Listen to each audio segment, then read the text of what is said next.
What's going on, everybody? Welcome back to another episode of the Macro Perspective. On today's microbite, I want to talk about actions speaking louder than words. Uh, I feel like this has been something since 2020 that has really resonated with me. And it kind of also is part of like my mantra of don't talk about it, be about it, right? Just simply take action, right? And it's as simple as that. Uh, in in an effort to learn and do things that are uncomfortable and basically peer review myself and audit myself, I've found that simply doing simple actions and holding myself up to that end of the bargain has been massively impactful of literally manifesting the things that I've spoken about to my small group of peers. I've told individuals that I want to be coaching as a result of the passion for it and not as a result of driving my income. I purely want the I purely want that to be there because I want to serve people. I want them to get to their goals. I have something that I can impart into them, and not because it is what I need to do to make ends meet. There are far more things I would, want to be doing in addition to that. But to be pigeonholed to one thing means I'm not growing, and it means I'm not taking action. So, evidently, this podcast, this joint venture between me and Seamus, as you all know, or maybe don't, I don't know if we shared this, but we literally said, "Hey, uh, we're going to start a podcast. We are just going to, we're going to record something. We don't even have a name yet, right? It wasn't even until I think episode 2 or 3 where we were like, you know what? Boom, macro perspective, play on words with nutrition, right? Obviously, we want to talk about more things. We want to talk about helping people, and we want to be talking about things that are helping us. And the biggest thing that's helped me is creating a word of the year, which started for me in 2020. Uh, that year, my word of the year was opportunity. Any and every opportunity there was for me to make some money, obviously, it was a stressful time for everybody. I was going to take it. And as a result, I was tutoring math. I was teaching 3 math courses with 3 preps at a private school virtually, in addition to my full time coaching jobs, in order to make what I felt was ends meet. And it was like an extra $1,000. And I can't tell you how many times that I had to stay up till midnight alone with my son, saying, Dad, come to bed, in front of my iPad, speaking into it and going through math problems. And it made me a better communicator. It's something I do love to do, and I think it's helped shape me to understand. I don't have to be putting in manual labor per se to be working hard. It's just purely making making those actions come to fruition. And um, in my head, I thought that I was going to continue to do that because I really am passionate about math and understanding and giving people education related to really everything. Because I feel like that's the foundational elements there for life.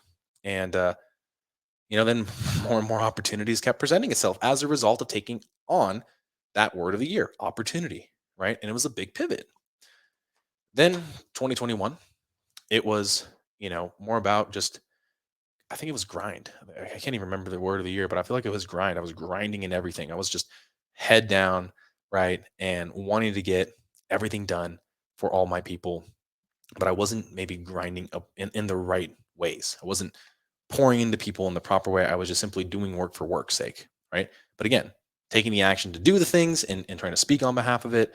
And again, during that grind, I learned that all the opportunities from the year before led to me grinding that then led to 2022, where it was kind of pivot, right? Everything in my life needed pivoting, right? I needed to take actions and pivot in a few areas. I needed to figure out what I wanted to be doing. I needed to be able to understand where my wife was going to be going with her career, right? How we were going to pivot into a new home, if we're going to pivot into a new life. And all those things required a ton of action changes on a quarterly basis. Shoot, probably every month. And, every which way it was, there was some bitching and moaning and groaning, but we ultimately figured it out together, me and my wife. And again, I'm grateful that all the pivoting that happened in 2022 then led to 2023. And I think, 2023, uh, I still haven't really identified it. I think I might use what one of my clients said her word of the year was. And I think it was, uh, what's another word for saying no? I can't remember what she used, but it was basically that it was like not selfishness, but more uh, more along those lines of kind of again putting oneself first in order to be able to then have everything else be actualized. And in her accepting that as part of her mantra or word of the year, she's had to move some things around in her schedule so that she can take the opportunity to get to a different gym. And since then, things have been flourishing. There's more movement in their life. There's more consistency with the food. There's more output with the gym sessions. And it all came as a result of being, again, quote unquote, selfish. And that wasn't the word. Maybe on the next one, if I can think of it, I'll let people know. For me, I'm like, that's the same thing. I need to be learning, you know, I need to be educating. And so I think the word of the year for me, 2023, is is really going to be education in in the idea of there's multiple tiers at which you could be, learning or delivering education. One of which is obviously learning. So you have someone above you, you're learning from them, you're getting education from that. You are an educator in which you are teaching somebody below you, which helps you refine and understand the principles that you are trying to take in from the person above you. And then there's just people that are with you at the same level of education, and you're constantly like, ping ponging ideas to deepen the understanding of it versus trying to teach like the axiomatic principles, right? So, that action of educating and becoming educated has been kind of the word of the year. And again, it's been an action. It's been an action step. I didn't just say, hey, I'm going to pick up 52 books this year. I'm not going to get anything out of it. No, I thought, hey, if I pick up 52 books this year, what am I going to learn from it? What actions is it going to allow me to do? And is it going to manifest into something that is worthwhile? I'll tell you so far that based on where I'm at in terms of my reading list, which as of today, which is March 6th as of the recording, right? So there's always maybe a little bit of a delay. Um, I am currently 8 books in, so not bad. I think that's a good one. I think I might be a little bit behind for 52, but maybe I'll do some of my little cheat codes of getting some of the smaller books in. But with that and this number of books, um, there's been a lot absorbed, a lot of information, a lot of new conversations, things that have led to me taking more action, having conversations that are a little uncomfortable, and then leading to more action. And again, I was talking about I need these things in place so that I can, you know, get this person to do this thing, so I can pay them, so I can pay this person, so I can get all these things done, so I can take action and deliver what I've been talking about for a while. And it's through the discomfort and the uncomfortable setting that led to some growth, and it's now that allow me to take more and more action. One thing I would advise everybody to do here in my finding is kind of think of it this way. This is my interpretation of it, but basically, people they're much like we're all in our heads, right? We're very much so in our heads. We can talk ourselves out of anything before we've even given it a shot or a go. But again, every time that there's an action that you're trying to get after, it seems that you're able to then be able to speak more on it, and you get excited, and it's a level of excitement simply from some simple actions, right? Every time I get in front of this camera, I'm excited.